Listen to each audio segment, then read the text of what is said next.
Good morning. Now, as hard as the lockdown has been on all of us, there's one silver lining no one can deny. Staying at home has been largely good for the environment. And here in Venice, this lagoon city has returned to its pre-industrial tranquility. Venice, perhaps more than any other city under lockdown, has gone from one extreme to the other.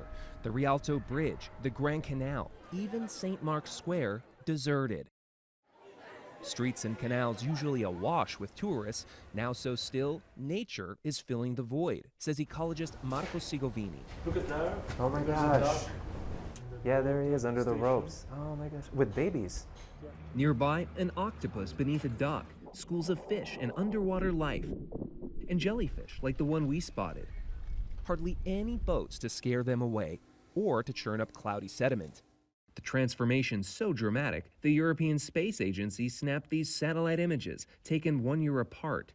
Conspicuously absent, cruise ships. Last year, more than 600 passed through, their titanic size splashing corrosive wake on these fragile foundations, says environmental scientist Jane DeMosto. What is going on with these steps? They look like they're about to fall in the water. They probably are about to fall in the water. Once last year, the damage was not so gradual. 4 people were injured when this cruise liner slammed into a Venetian dock. But today, it's more like a lake, and I just imagine that all the buildings in Venice are kind of singing to each other, and they must be so relieved not to be so bashed around.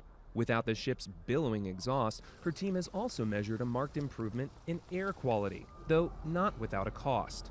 Empty bridges, empty canals, but also empty pockets. Without tourists, COVID-19 has left the economy here gasping for air.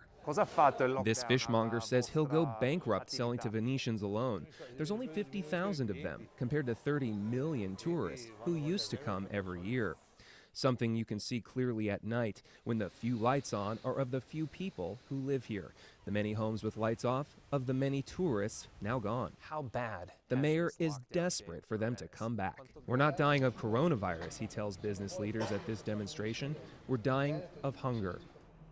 And it's striking that delicate balance between the ecology and the economy that's going to determine the future of Venice. For now, it seems like there's a tension between public health and public wealth here and around the world. Chris Livesay, CBS News, Venice.